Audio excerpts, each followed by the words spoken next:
First Contact and the Ultimatum. The message arrived during the World Science Conference in Geneva, interrupting Dr. Samira Patel's presentation on quantum entanglement. Every screen in the auditorium flickered simultaneously, replacing her carefully prepared slides with an image that defied description, a being composed of shifting geometric patterns that seemed to exist in more dimensions than the human mind could process. Children of Earth, the entity spoke in perfect unison across every language and device on the planet, you have broken the Great Seal. The price must be paid. Director Thomas Richardson of the Global Defense Initiative sat in the front row, his weathered face illuminated by the otherworldly glow. He'd spent 30 years preparing for First Contact, but nothing in his extensive planning had accounted for this scenario. The entity continued, its form rippling like mercury. Your excavations have breached the vault of ages. You have awakened what should have remained dormant. You have 48 hours to surrender control of your world to the Archival Council, or face immediate extinction. In the chaos that followed, Samira found herself rushed to a secure facility beneath the Swiss Alps, alongside the world's leading scientists and military strategists. The room hummed with tension as satellite feeds showed massive objects decelerating from faster-than-light travel, taking position around Earth's orbit. What excavation are they talking about? Richardson demanded, his voice cutting through the panicked discussions. What vault? Samira pulled up data from her recent research project. The anomaly we detected in Antarctica last month, she said, her hands trembling slightly as she projected a 3D model. We thought it was a natural phenomenon, but look at these energy signatures. The hologram showed a massive structure buried 3 kilometers beneath the ice, its architecture clearly artificial and unlike anything humanity had ever built. Similar readings began popping up across the globe, under the Pacific Ocean, the Sahara Desert, the Amazon rainforest. They're everywhere, whispered Dr. Raj Kumar, a geologist who had dedicated his life to studying Earth's deep structures. We've been building our cities on top of them for millennia, never knowing. The next 40 hours were a blur of discovery and mounting dread. Teams of scientists and military specialists raced to understand the scope of what they'd uncovered. The structures weren't just buildings or vaults, they formed an interconnected network that spanned the entire planet. As the deadline approached, Samira noticed something peculiar in the data.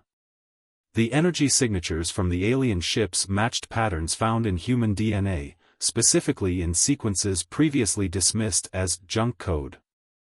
The implications were staggering.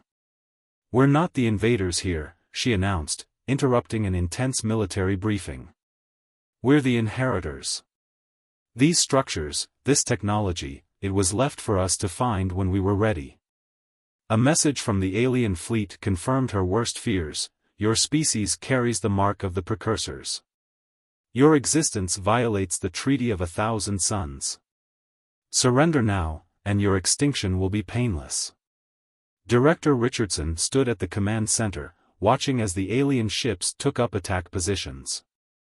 The choice before humanity was clear: submit to extinction, or fight against a force that had already decided their fate. Send our response, he ordered, his voice firm with resolve. Across the planet, the ancient structures began to pulse with energy, responding to humanity's collective will to survive. The message was simple: Earth belongs to humanity. Come and take it from us. As the alien fleet prepared their first strike, the structures beneath Earth's surface awakened fully, connecting with the latent potential hidden in human DNA. Humanity was about to discover they were far more than simple inheritors of ancient technology. They were the final project of a civilization that had seeded the galaxy with life, engineered to be the ultimate defense against those who would destroy their legacy.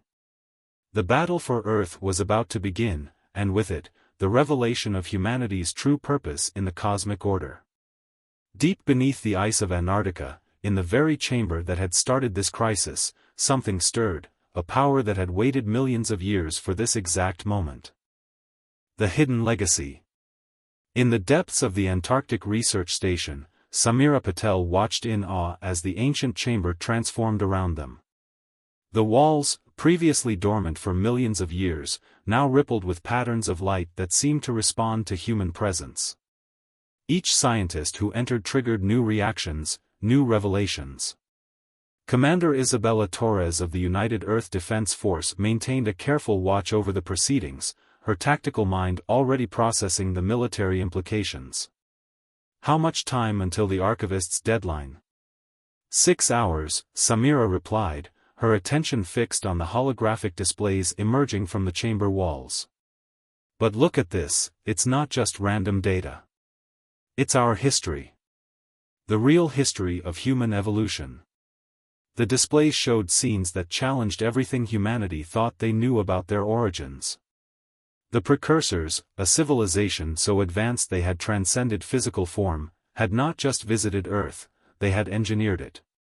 Every step of human evolution had been carefully guided, every major leap in development precisely calculated.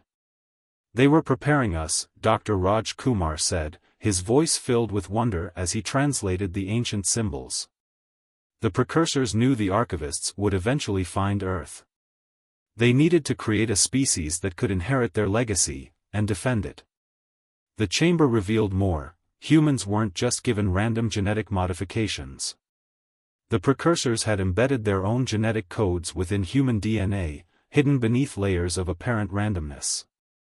Every human carried within them the potential to access technologies and powers that the archivists had spent millennia trying to suppress. In orbit, the archivist fleet grew restless. Their scans detected the awakening of the ancient facilities, but they couldn't penetrate the defensive shields that had automatically activated. Their original ultimatum of 48 hours had been calculated based on humanity's apparent level of technology. Now, that assessment was rapidly becoming obsolete. Back in the command center, Director Richardson coordinated with military leaders worldwide. Similar facilities had activated on every continent, each revealing new aspects of humanity's hidden potential. In the Amazon, researchers discovered interfaces that responded to human thought. Beneath the Pacific, vast energy collectors began channeling power into Earth's protective field. The precursors didn't just leave us their technology, Samira explained, projecting her findings to the global command network. They left us their knowledge, their understanding of the universe. It's all encoded in these chambers, waiting for us to be ready. Commander Torres studied the tactical displays, watching as more of Earth's hidden defenses came online. How do we access this knowledge? We have hours before they attack, not years to study. The answer came from an unexpected source. Dr. Victor Rossi, a quantum physicist who had been studying the interface patterns, made a breakthrough. We don't need to study it, we need to synchronize with it. The precursors designed everything to work with human consciousness. We're not just their descendants, we're their final evolution. As if responding to his words, the chamber's energy patterns shifted, forming neural-like connections with everyone present. Samira felt knowledge flooding into her mind, understanding of sciences beyond current human comprehension, insights into the true nature of space and time. Around the world, similar connections formed in other facilities. Millions of humans began experiencing unprecedented awakening of abilities that had laid dormant in their genes. Some found they could interface directly with the ancient technology. Others discovered they could perceive and manipulate energy fields that had previously been invisible to human senses. The archivists detected these changes. Their fleet commanders convened an emergency council. The humans were developing faster than any species they had encountered in their long history of enforcing the Treaty of 1,000 Suns. The possibility that they might lose control of the situation, and with it, their monopoly on advanced technology, was becoming real. In Antarctica, Samira made a final discovery that changed everything. The precursors didn't just leave us their legacy, she announced, her voice trembling with the weight of the revelation. They left us their last weapon, the one thing the archivists truly fear. The holographic displays showed the final project of the precursor civilization, the human consciousness itself. Unlike any other species in the galaxy, humans had been engineered to evolve beyond the physical limitations the archivists had imposed on all life. The very thing that made humans primitive by archivist standards, their adaptability, their drive to survive against all odds, was actually their greatest strength. As the deadline approached its final hours, humanity began to understand the true scope of their inheritance. They weren't just fighting for survival, they were about to fulfill their destiny as the guardians of a legacy that could reshape the galaxy itself. In orbit, the archivist fleet began their attack preparations. They had come expecting to find a primitive species barely worth their attention. Instead, they were about to face the combined power of precursor technology and human determination, a combination their ancient protocols had never accounted for. The stage was set for a confrontation that would determine not just the fate of Earth, but the future of all civilizations in the galaxy. And deep within the Antarctic chamber, the final keys to humanity's true potential were about to be unlocked. The rising storm. Time had run out. The archivist fleet launched their first attack just as Earth's chronometers struck the deadline. But instead of the swift extinction they had planned, they encountered something unprecedented. Their energy weapons dissipated harmlessly against shields that shouldn't have existed. In the Antarctic Command Center, Commander Isabella Torres watched the tactical display with fierce satisfaction. "The precursor defense grid is holding," she reported. "Every shot they fire is actually strengthening our shields." Samira Patel worked furiously at the ancient interface, her mind now directly linked to the facility's systems. "It's not just defending," she explained, her eyes glowing with the same ethereal light as the chamber walls. "It's learning, adapting. Just like we do." Across the globe, humanity's transformation accelerated. The dormant genes activated by the precursor technology expressed themselves in ways that defied conventional science. Dr. Raj Kumar, monitoring the global changes from his station in the Himalayas, reported extraordinary developments. "The human brain is reorganizing itself," he announced over the secure channel. "We're not just accessing the precursor knowledge, we're becoming something entirely new." The archivists noticed too. Their initial bombardment changed to more focused attacks, targeting specific points on Earth's surface where the transformation seemed strongest. But each attack only served to catalyze the changes faster. Director Richardson, coordinating from the reinforced bunker beneath Geneva, received reports from every continent. In Brazil, forest rangers discovered they could communicate with the planetary defense grid through thought alone. Australian Aborigines found their Dreamtime traditions contained actual maps to precursor facilities. In Africa, entire villages began exhibiting abilities that seemed like magic but were actually advanced applications of precursor science.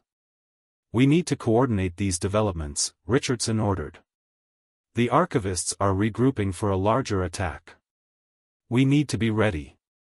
Dr. Victor Rossi had already begun organizing a global network of newly awakened humans. "The precursors designed us to work together," he explained. "Individual humans might be vulnerable, but connected? We're becoming something greater than the sum of our parts." The truth of his words manifested in unexpected ways. When the archivists launched their second wave of attacks, they found their targets had become virtually impossible to lock onto. Humans were instinctively linking their consciousness through the precursor network, creating a distributed awareness that could predict and counter threats before they manifested. In orbit, the Archivist Command underwent its first experience with something alien to their rigid hierarchical structure: doubt. Their weapons, proven effective against thousands of civilizations over millions of years, were being countered by defenses wielded by beings they had dismissed as primitives. Commander Torres recognized the opportunity in their hesitation. "We're not just defending anymore," she declared. "It's time to show them why the precursors chose humanity as their heirs." The Antarctic facility hummed with power as Samira interfaced with its deepest systems. "The precursors left us more than just defensive technology," she announced. "They left us the means to end the Archivists' dominion over the galaxy." Global communications suddenly carried her consciousness to every activated facility on Earth. Through her, the final legacy of the precursors began to unfold. Humanity had been designed not just to survive the Archivists' attacks, but to break their power permanently. The Treaty of 1,000 Suns was built on a lie. Samira's voice echoed through the global network. The Archivists didn't create order in the galaxy, they enforced stagnation. They've been suppressing the natural evolution of consciousness itself. The evidence was there in the precursor records. Countless civilizations had been destroyed not because they were dangerous, but because they had begun to evolve beyond the Archivists' control. Earth had been chosen as the site for humanity's development precisely because it was the last place the Archivists would expect to find a weapon against their dominion. As this knowledge spread through the human consciousness network, something unprecedented began to happen. The dormant precursor genes fully activated, and with them came an understanding that transcended normal human comprehension. They could see the quantum framework of reality itself, and more importantly, they could affect it. In orbit, the Archivist fleet detected the change. For the first time in their ancient history, they experienced an emotion they had engineered out of their species eons ago: fear. The final battle for Earth was about to begin, but it would be fought on terms humanity's ancestors had spent millions of years preparing for. The storm wasn't just rising, it was about to break, and with it, the chains that had bound the galaxy's evolution for countless millennia. Deep within the Antarctic chamber, Samira accessed the final protocols left by the precursors. The ultimate weapon wasn't a device or an energy beam, it was consciousness itself, and humanity was about to unlock its full potential. The battle for Earth. The Archivist fleet's formation changed, their massive ships arranging themselves into an ancient battle configuration. The geometric pattern they formed was designed to focus enough energy to shatter planets. They had used this strategy to end civilizations before, but never had they faced an opponent quite like humanity. In the Antarctic Command Center, Samira Patel stood within a sphere of pure energy, her consciousness merged with both the precursor systems and the growing human neural network.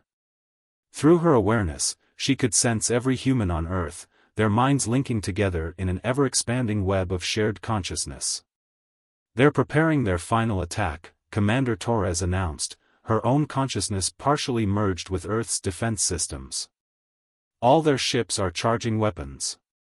Director Richardson's voice came through the global network, calm and resolved. "Then it's time to show them why the precursors chose us. Initiate Operation Awakening."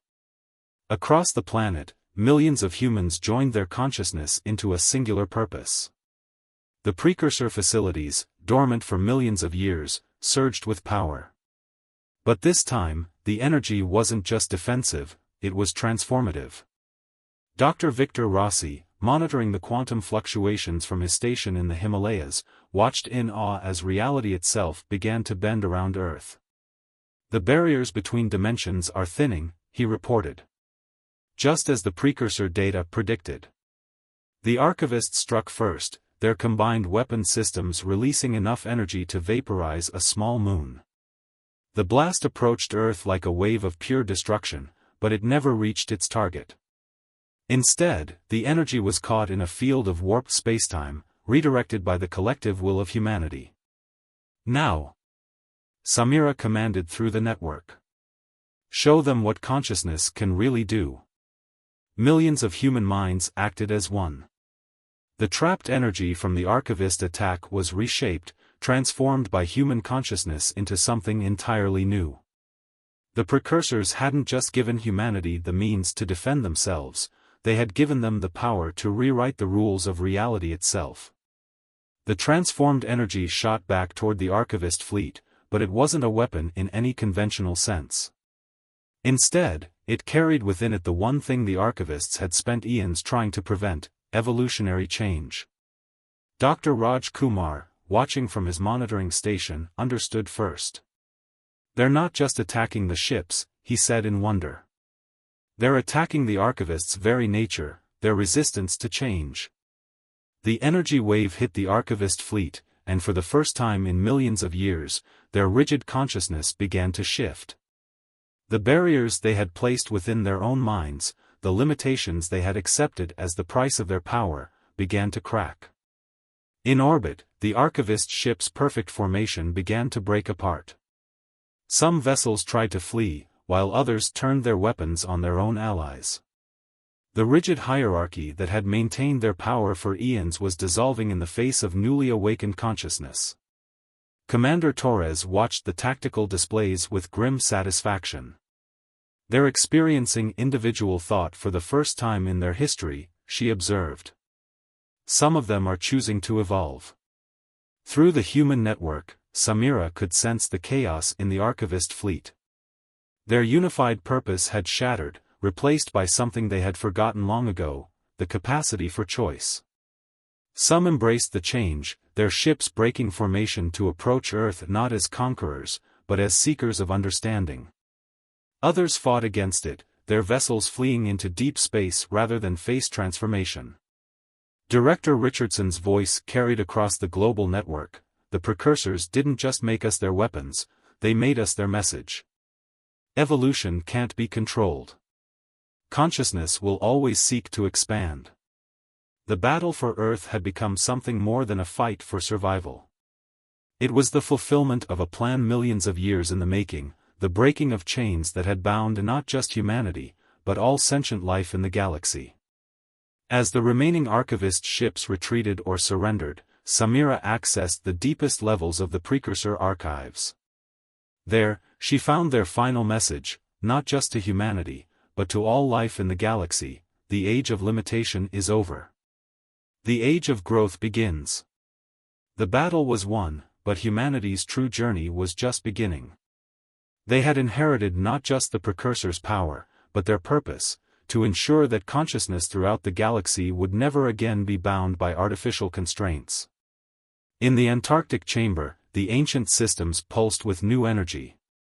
Earth was no longer just humanity's cradle, it had become the birthplace of a new era in galactic evolution. Legacy of the Stars. 1 year after the Battle of Earth, the changes that had transformed humanity continued to ripple across the galaxy. The Antarctic chamber, once a hidden vault of ancient secrets, had become the center of a new era of human development. Through its crystalline windows, Samira Patel watched transport ships coming and going, carrying humans and former archivists alike. Another delegation has arrived from the Centauri systems, Commander Torres reported, her consciousness easily linking with the facility's detection grid. Like many humans, she had chosen to maintain her enhanced connection to the precursor technology, using it to help coordinate Earth's expanding influence. Director Richardson, his hair now streaked with more gray than before, stood at the chamber's central console. The tactical displays that had once shown enemy positions now mapped the steady spread of awakened consciousness throughout known space. How many worlds have joined the coalition?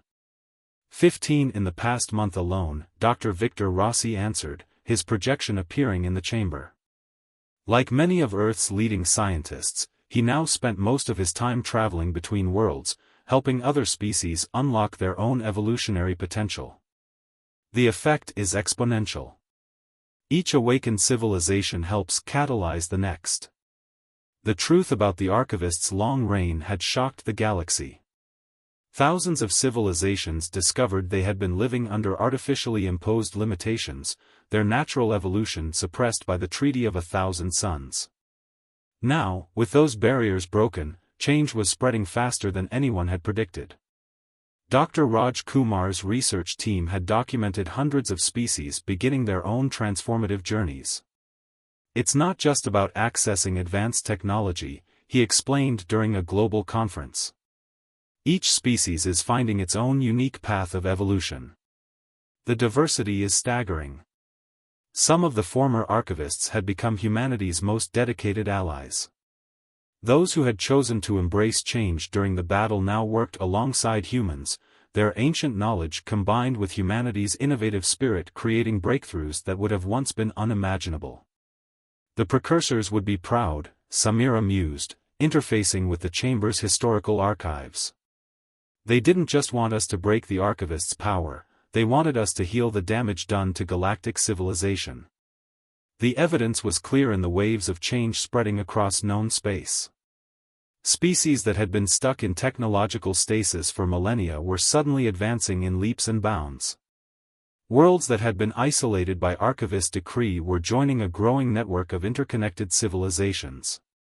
But not all the news was peaceful. Some former Archivist factions had retreated to the galaxy's outer reaches, vowing to maintain the old ways. Reports of conflicts came in from border regions where these conservative elements clashed with newly awakened worlds. "We knew this wouldn't be easy," Commander Torres said during a strategy session. "Freedom to evolve means freedom to choose different paths. Some will choose to resist change." Director Richardson had already begun preparing for such challenges. Earth's defense forces, now augmented by precursor technology and human evolutionary advances, stood ready to protect the right of all species to choose their own destiny. But their primary mission wasn't to fight, it was to understand. "The precursors chose us because of our adaptability," Samira explained to a group of visiting alien dignitaries. "Not just our ability to survive, but our drive to understand, to explore, to grow. That's what we offer to the galaxy now, not domination, but partnership in evolution." In orbit above Earth, the new Galactic Council station took shape, its architecture blending human innovation with precursor technology. Unlike the rigid hierarchy of the Archivists, this new organization was founded on principles of mutual growth and shared discovery. The Antarctic Chamber, where it had all begun, remained a symbol of humanity's transformation. But it was no longer just a vault of ancient knowledge, it had become a beacon of hope for countless civilizations seeking their own paths to advancement. Dr. Victor Rossi's latest research suggested that the changes they had witnessed were only the beginning.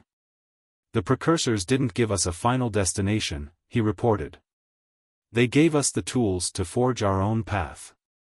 The real question isn't what we'll become, it's what will help the galaxy become." As Samira stood in the chamber that had changed everything, she felt the connections that now linked humanity with civilizations across the stars. The precursors' legacy hadn't just been about power or technology, it had been about possibility.